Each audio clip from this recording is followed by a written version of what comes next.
When Rehoboam arrived in Jerusalem, he mustered the house of Judah and Benjamin, 180,000 fighting men, to make war against Israel and to regain the kingdom for Rehoboam. But this word of the Lord came to Shemaiah, the man of God. Say to Rehoboam, son of Solomon, king of Judah, and to all the Israelites in Judah and Benjamin, this is what the Lord says. Do not go up to fight against your brothers. Go home, every one of you, for this is my doing. So they obeyed the words of the Lord and turned back from marching against Jeroboam. Rehoboam lived in Jerusalem and built up towns for defense in Judah: Bethlehem, Bethlehem, Etam, Tekoa, Bethzer, Sokowadlam, Gath, Maresha, Ziph, Adoraim, Lachish, Azekah, Zorah, Aizalon, and Hebron. These were fortified cities in Judah and Benjamin. He strengthened their defense and put commanders in them with supplies of food, olive oil, and wine. He put shields and spears in all the cities and made them very strong. So Judah and Benjamin were his. The priests and Levites from all their districts throughout Israel sided with him. The Levites even abandoned their pasture lands and property and came to Judah and Jerusalem because Jeroboam and his sons had rejected them as priests of the Lord. And he appointed his own priests for the high places and for the goat and calf idols, he had made. Those from every tribe of Israel who set their hearts on seeking the Lord, the God of Israel, followed the Levites to Jerusalem to offer sacrifices to the Lord, the God of their fathers.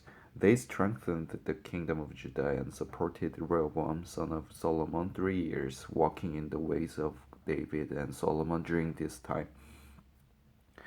Rehoboam married Mahalath, who who was the daughter of David's son Jerimoth and of Abihail, the daughter of Jesse's son Eliab. She bore him sons, Jeush, Shemariah, and Zaham. Then he married Maacah, daughter of Absalom, who bore him Abijah, Attai, and Shelomith. Rehoboam loved Maacah, daughter of Absalom, more than any of his other wives and concubines. In all, he had 18 wives and 60 concubines, 28 sons and 60 daughters. Rehoboam appointed Abijah, son of Maacah, to be the chief prince among his brothers in order to make him king. He acted wisely, dispersing some of his sons throughout the districts of Judah and Benjamin and to all the fortified cities. He gave them abundant provisions and took many wives for them. After Rehoboam's position as king was established and he had become strong, he and all Israel with him abandoned the law of the Lord because they had been unfaithful to the Lord. Shishak, king of Egypt, attacked Jerusalem in the 5th year of King Rehoboam with 1,200 chariots and 60,000 horsemen and the innumerable troops of Libyans,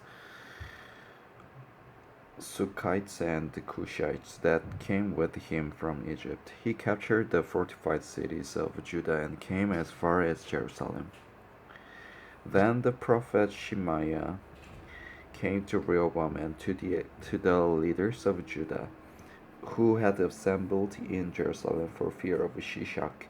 And he said to them, "This is what the Lord says. You have abandoned me, therefore I now abandon you to Shishak." The leaders of Israel and the king humbled themselves and said, "The Lord is just." When the Lord saw that they humbled themselves. This word of the Lord came to Shemaiah. Since they have humbled themselves, I will not destroy them, but will soon give them deliverance. My wrath will not be poured out poured out on Jerusalem through Shishak. They will, however, become subject to him, so that they may learn the difference between serving me and serving the kings of other lands. When Shishak, king of Egypt, attacked Jerusalem, he carried off the treasures of the temple of the Lord and the treasures of the royal palace. He took everything, including the gold shields Solomon had made. So King Rehoboam made bronze shields to replace them, and assigned these to the commanders of the guard on duty at the entrance to the royal palace. Whenever the king went to the Lord's temple, the guards went with him, bearing the shields, and afterward they returned them to the guard room.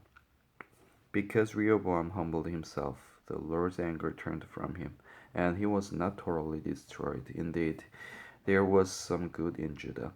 King Rehoboam established himself firmly in Jerusalem and continued as king. He was 41 years old when he became king, and he reigned 17 years. In Jerusalem, the city of the Lord had chosen out of all the tribes of Israel in which to put his name.